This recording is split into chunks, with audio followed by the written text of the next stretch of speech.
Welcome to You Are the One You Seek, or title subject to change. We'll see. That's the going title now. It's been reduced from You Are the One in Which You Seek, which was a little clunky, but I do want to try and keep that central message. However, another big part of this podcast to me is near-death experiences, which I want to get into just briefly, briefly for me, in this podcast. So let's start off with something really simple, which is the Wikipedia definition for a near-death experience, just to kind of set a little context. A near-death experience is a profound personal experience associated with death or impending death, which researchers describe as having similar characteristics. When positive, which the great majority are, such experiences may encompass a variety of sensations, including detachment from the body, feelings of levitation, total serenity, security, warmth, joy, the experience of absolute disillusion, review of major life events, the presence of a light, and seeing dead relatives.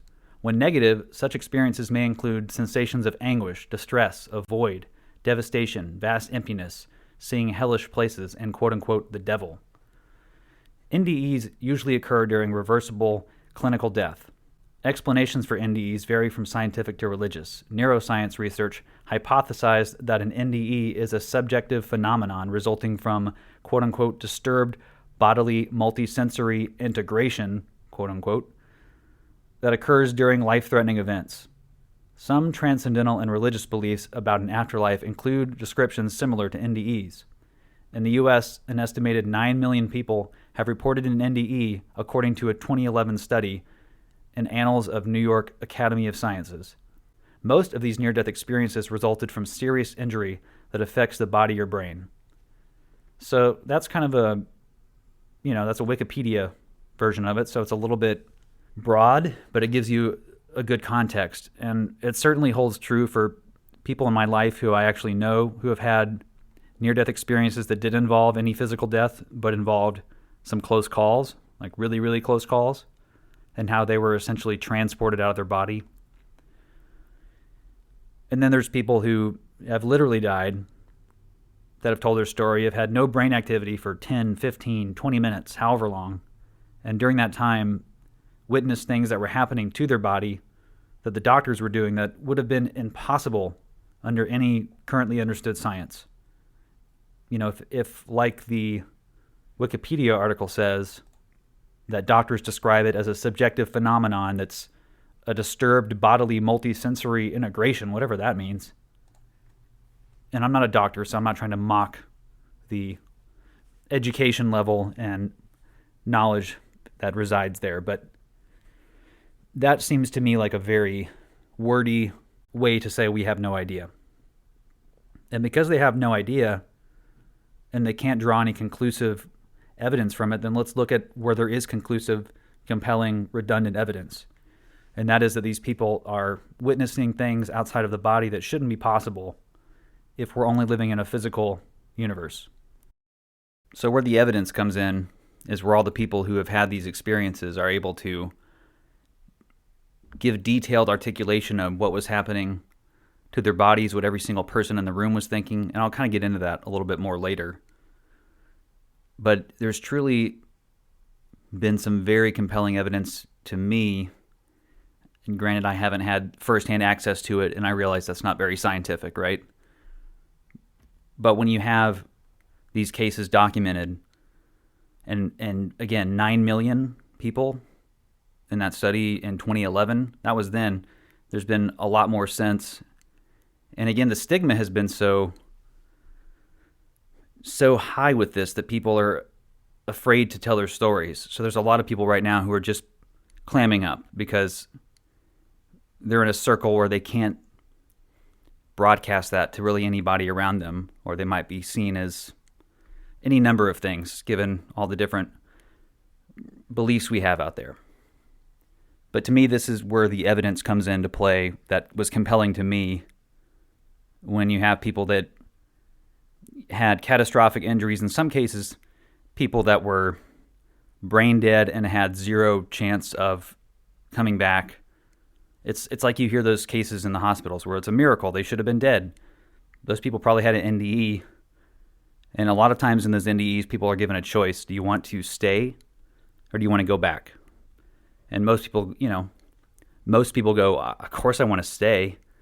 And then usually they hear the voice of their mom, or they instantly are taken to a place where they see someone in their life currently who really needs them still.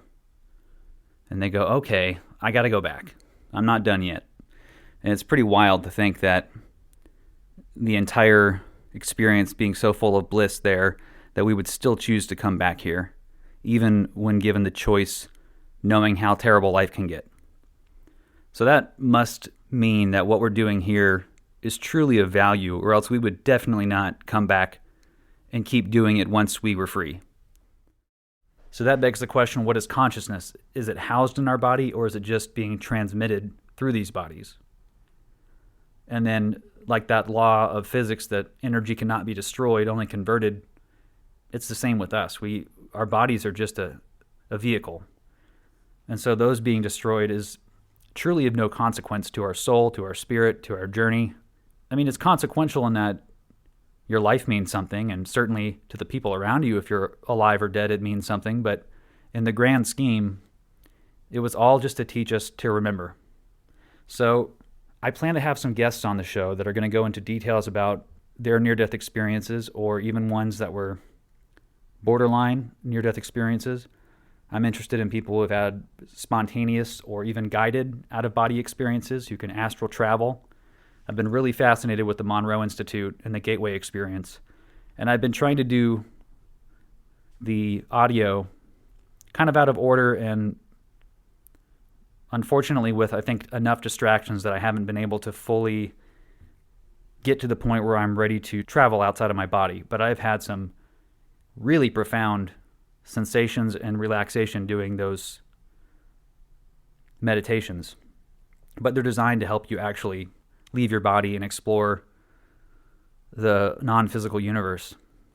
So really, really stoked to continue with that. But the crazy thing about the Monroe Institute is that the CIA actually investigated it way back in the day. I shouldn't say investigated. They looked into the likelihood that any of this was true, and they actually released a document saying it's confirmed that it works. They get into all these descriptions about the absolute, which is source, and how we're projections, holographic projections existing in the universe. And I mean, this was in a CIA document. Now, granted, you can take what the CIA says and trust it about as far as you can throw it, but it doesn't mean that we'll just say their broken clock can be right twice a day. What's interesting is that you can actually have some of these journeys and experiences without dying.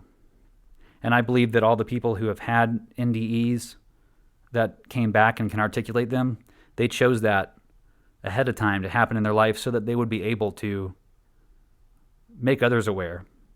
And to me, that's the most powerful message that I can sort of telephone to you, is how much that those stories have impacted me on a very personal level. And I believe that was their intent, right? Was to go beyond just, well, isn't that an interesting story? Isn't that a weird thing to happen to that person? And instead go, wait a second. Do I have kind of the entire picture upside down and backwards? And you do. Just think about it. Literally, our vision is upside down and backwards. And don't ask me to explain the exact medical details of how our eyes do this, but basically the image comes in upside down and backwards, and our brain has to flip it right side up and correctly. So we're even literally seeing our world upside down and backwards. And that's a very good sort of symbolic metaphor for the ego, that it allows us to see the world in a certain way, but it's a very limited way, and it's a very self-serving way. But there's also this constant voice that's speaking to us that I believe is the Holy Spirit. And the Holy Spirit isn't something you have to pray for. It's not something that is gifted to the righteous. We are from Spirit. So the Holy Spirit is here to speak knowledge into our lives. And there's a difference between knowledge and perception. Knowledge is unalterable. They can't be changed. It's absolute. But our perceptions are absolutely subjective. So trying to met out knowledge from perception is kind of like dividing ego and spirit. because spirit can only speak truth. It can only impart knowledge. It can't impart perception or judgment or any of that. Only truth. And it's our mission and goal to just slowly ingest that voice and to switch from allowing the ego to sort of run on autopilot and be able to identify the ego when it's screaming at us to do things and just say, you know what? You shut up. Leave me alone. Go away for the day, please. I have higher matters to attend to. Maybe frame it however you want. You don't have to be, to say it like that, but it's about, to me, just trying to understand the distinctions. And then within that, I believe we get discernment on what is beneficial to us on a soul growth level and what is just kind of here for our amusement and is not really of any value. And there's plenty here that's just amusement, and we can mess around in that all we want. There's nothing wrong with doing frivolous things. In fact, I believe at its peak, frivolity will be the highest value. And by that, I just mean playing and creating and joy, and no need to dominate, control, fix, subjugate, any of that. It's just completely about playing in our own natural creative freedom. And when our heart's oriented towards joy, we're going to create up joy. We're not going to create hellscapes, which is why I think we have to go through all this, so that when we are finally given back our powers of creation, or we just remember them, or however that works out, that we'll only be creating from a place of joy and love, and not out of the angry and disillusioned part of our ego that thinks it's separate from source. And really, the ego is separate from source. I've kind of talked about that. The ego is the creation of our physical minds. It's the vehicle for experience, but it's not really even recognized by source or the spirit. It's just allowed to be, it allows all things to be however they want to be, with the knowledge and understanding that all things will eventually gravitate back towards the light, because we all have that core of light within us. And I've been redundant. I'll say some of the same things over and over because they're important to me to drive home. But just imagine like a tiny little ball of light inside of you that has a string, an invisible string, golden string, attached all the way back to source. That as far as you fall into the darkness, that tether is always there. It's not going to allow you to just fall into complete oblivion. There are guardrails. We didn't create this in a way that we could be so lost and confused that we would just utterly destroy all things, because that would be possible. If we had no guide back, we could easily go down the rabbit trail of just complete annihilation. I mean, it looks like that's what's about to happen here on this planet half the time. And that's with the knowledge of goodness within us. That's the war that's happening inside of us, right? In my opinion, I will always bookend it with, these are my perceptions. I'm trying to draw them more from a place of knowledge, but I don't have the discernment yet to really know where my perception and ego ends and where my spirit and true knowledge takes over. So it's better for me just to assume I'm mostly talking out of my ass and let you sort out, again, what's good for you and what's not. So near-death experiences. So I'd like to highlight a few of the YouTube channels that I really like to go to for near-death experience videos that are really high quality, good audio, stuff that's important to a geek like me, I guess, which really I'm mostly concerned about the content, but it helps to have something that's easy to listen to or watch. So I'll give you a couple channels again. Coming Home, Anthony Shane Productions, and I'm sure I'm saying his last name wrong. It's Anthony Chene Productions. They have some fantastic videos on there. The Who We Are documentary is incredible. It really covers everything from consciousness to multiple near-death experience stories, and just sort of wraps it all in this package that makes complete sense about who and what we really are. It kind of reframes the entire model of what you've been taught. And it's about an hour and a half long. Really well worth it. Can't recommend it enough. So there's Coming Home, Anthony Shane Productions. There's Shaman Oaks, which is another really good one I like. There's Other Side NDE, and there's a couple other NDE ones that I can't remember the exact titles of, but it really isn't hard to find a lot of these videos online. One of my favorites is with a doctor who's originally from the South, but now lives in Ireland. Her name's Mary Helen Hensley. And I watched her video last year and was so inspired by it. My wife was so inspired by it that I actually emailed her and just said, hey, that was incredible. Are you still... I didn't know she was in Ireland still, so I was hoping she was in the South and I could go visit her and she could do some magic on me. But she's been in Ireland for 25 years, but she reached back out to me almost immediately. And she sent me a link to some audio tones that are essentially solfeggio frequencies. So those are going to be, like, for example, the 639 hertz frequency is kind of known as the communication frequency. It's something you want to use if you're meditating on communicating effective love to the people in your life. And I should mention real quick that those solfeggio frequencies are literally tied to our chakras. So they're supposed to resonate with our 7 chakras that are the energy centers in our body, and they correlate to our ascension back home. I'll let you research that on your own, but that's what the different tones resonate with. So you won't actually, feel something within you necessarily vibrate or change, but you're actually causing your cells to vibrate at a certain pattern. Like they've done, you can do this with sand on a board or glass or whatever and have the frequency playing underneath it, and it will literally create patterns based on what frequency is being used. And that's what's essentially happening in your body when you're using those solfeggio tones, is you are organizing your cells in your body to vibrate at sort of the same frequency. So that's kind of what the solfeggio tones are. And that's a reason that's part of my email address, because I love that tone. And she sent me that along with a couple other binaural beats to listen to for sleeping and everything else. It was just so generous and wonderful. And she just is a very gracious and open human being and just very authentic, very herself.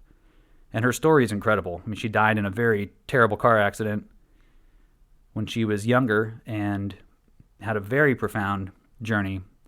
And her story about watching what her father went through when he died, and just she was born actually with some sensitivities already to the spiritual. She could pick up on things that most people couldn't. She would even know stuff like if someone in town died, her mom might call her, and before mom could even tell her, she's like, Mr. Jones died, didn't he? And she'd be like, I hate it when you do that. But she gives a better example of that. But it's really interesting. She obviously has what feels like a bit of a head start compared to some of us.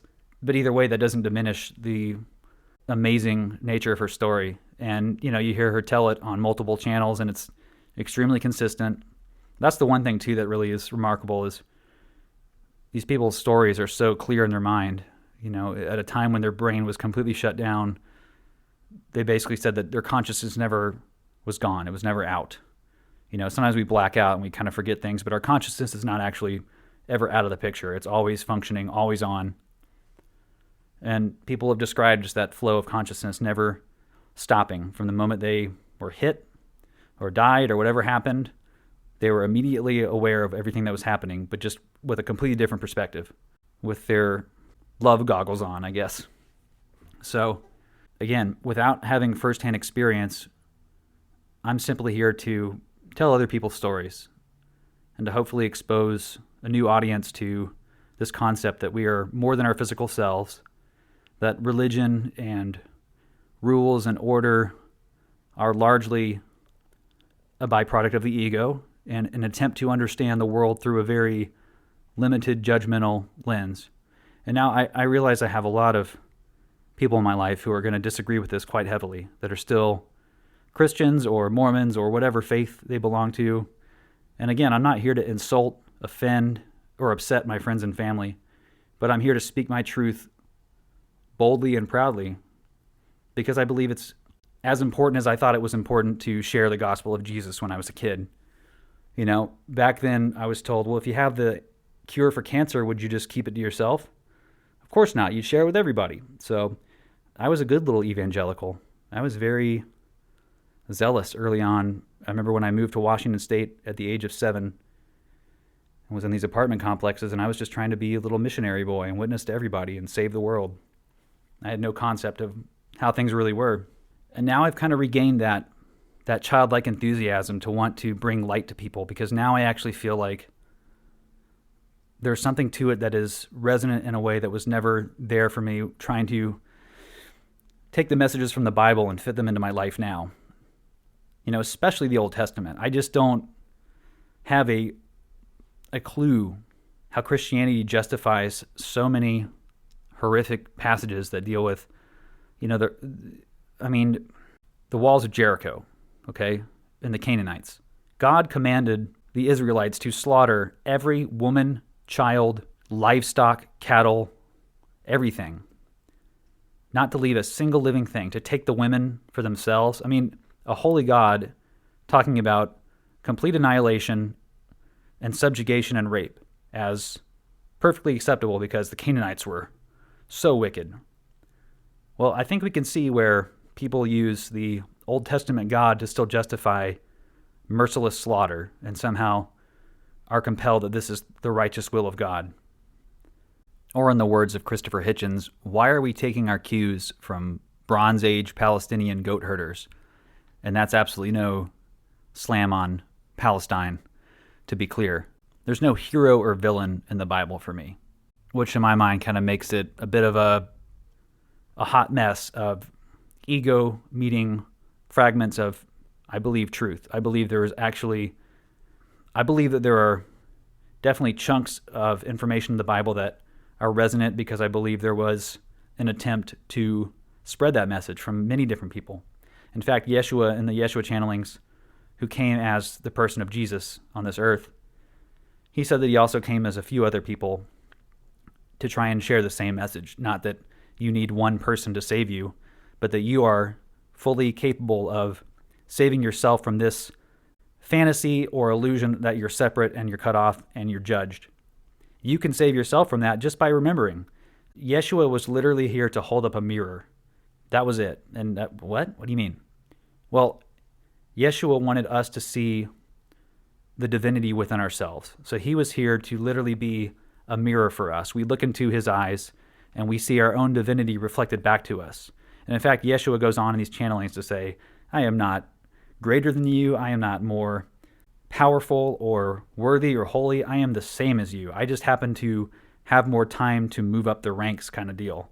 Like Jeshua had more time to advance. And so they were in, this might vary from channeling or whatever, but it sounds like Jeshua was in about the 6th density, which is getting pretty close to back home.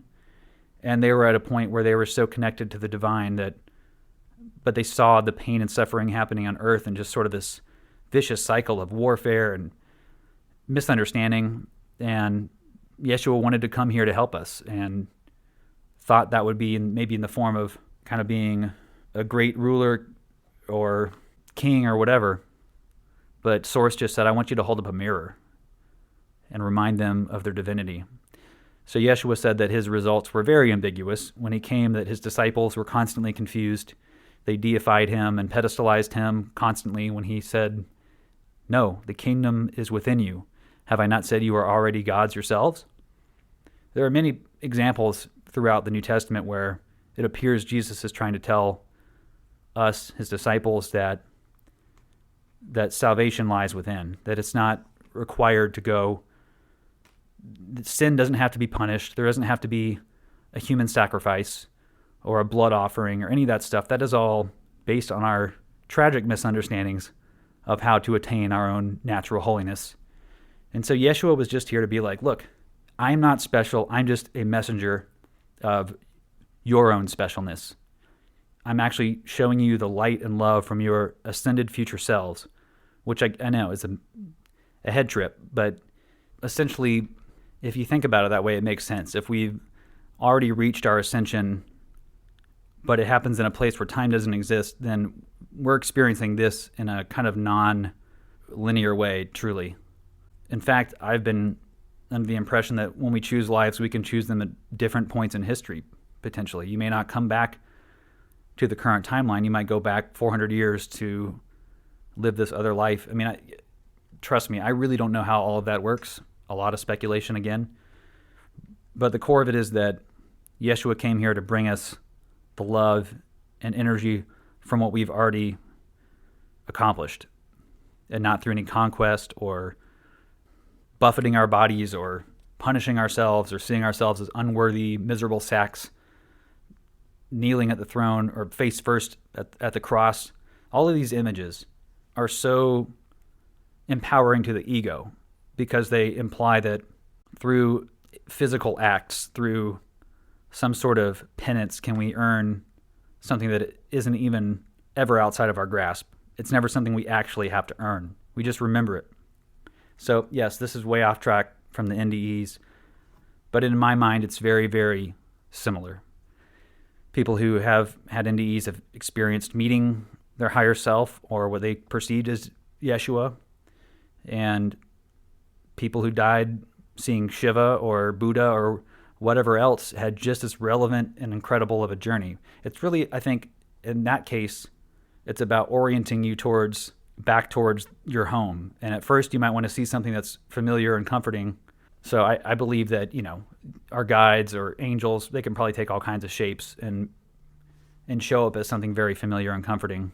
But don't ask me to really give you the deep knowledge on that. I'm, again, piecing this together from other people's experiences. So if you've had a near-death experience or another profound moment or breakthrough that really was a defining turn in your understanding of your inherent value, I want to hear from you. You have the keys, 639@gmail.com. Send me an email and just let me know your story. And if you want to keep it between just the email, that's fine. Or if you want to maybe come on the podcast, all you really need is a microphone, preferably at least a podcast microphone or something that is external from your laptop. But even with that, I have a program I can use that records really high quality audio between remote parties. I found that out firsthand when I was on my friend's podcast, Bonbon's Nook. We used that for the first time, and it worked so well that it really inspired me to even start this podcast, because I realized I had a pretty viable option for speaking with people across the ocean if I wanted to and getting high quality audio so that hopefully the podcast would be fairly enjoyable to listen to. It's hard for me to not get distracted by like really bad quality audio because I went to school for sound engineering. I'm a very much aspiring musician, and so I hone into a lot of details like that. So it's important to me to have something you don't have to get totally distracted by with production value or whatever. That being said, I'm very much an amateur here and just doing my best to piece together the little background I've had in my life that kind of gave me a few tools here. I did do radio broadcasting in high school, but that was 25 years ago. Yeah, I'm old. And I've certainly had a lot of customer service experience and just learned a lot about the different kinds of human beings that are out there. I was so closeted for so long in a very, Christian bubble. And it wasn't until I finally took jobs at, regular places and worked with any number of people on the spectrum of LGBTQIA+. Oh, crap. Look, if I butchered that, I promise you it is not intentional. It has very much to do with my 41-year-old brain not being able to keep up. But I can't also express the love and support that I felt, the pride I felt for the people I worked with who were embracing who they were. And oftentimes that didn't conform with the way they were raised and they were told was normal. And of course it didn't conform with mine. I was always told that homosexuality was purely lust-based and that people were just on autopilot and just savage animals pleasing their every whim. And I'm still a little bit hurt that I was given so much blatantly terrible messaging. But this was the early 80s and satanic panic was absolutely at its peak. And homophobia was not only completely normal and acceptable and especially in Christian circles, but it was almost a major mark against you if you didn't speak out boldly and directly. And I'm thankful now that I grew up with that because it showed me the other extreme of just why our ignorance, guided by propaganda, is such a dangerous fire to play with. And the more we other and just assume things about people we've never interacted with, the more we damage our own view of ourselves, because what we diminish in another, we diminish in ourselves, because the other is just another I. Everyone you see is just another I. And we can't quite grab onto that yet because it's like, no, there's somebody else. No, we're literally all connected in a way that we can't even process here. So the more that we divest from all these ingrained views about how to size each other up and what camp to throw each other in, let's just strip all that back. Let's write a new script and say, you know what? You're none of the things that I assumed you were. And let's start from zero, and let's show each other our hearts, and we can make discernments from there. But let's not believe what divisive people in power are saying to continue allowing us to be distracted with their games while they are also stealing and taking from us. And another comfort for me there is knowing that they're really not able to steal or take anything. They might steal and take our nourishment, our lives, our well-being while we're in these bodies. But again, that's all a temporary experience. And when we let go of that fear, even the fear of death, and say that I trust that I will be back home and in so much better shape than I am now, then we can really begin to live our life.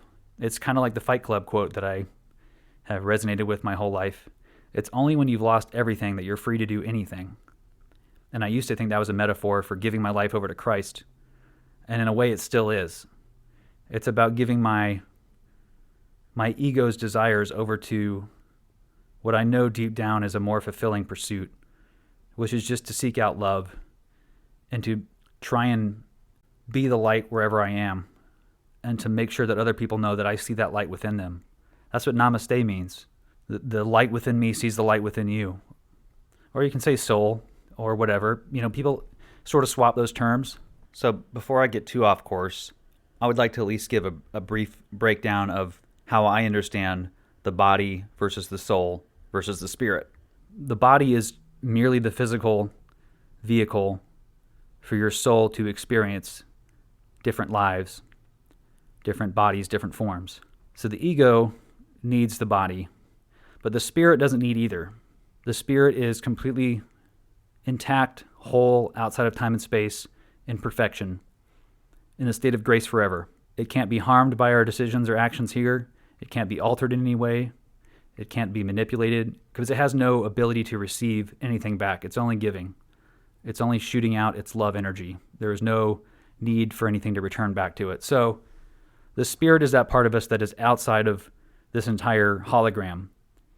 It's the part of us that is the most like God, that God or source or the absolute or the unalterable or whatever you want to call it created us to have the same creative powers as it.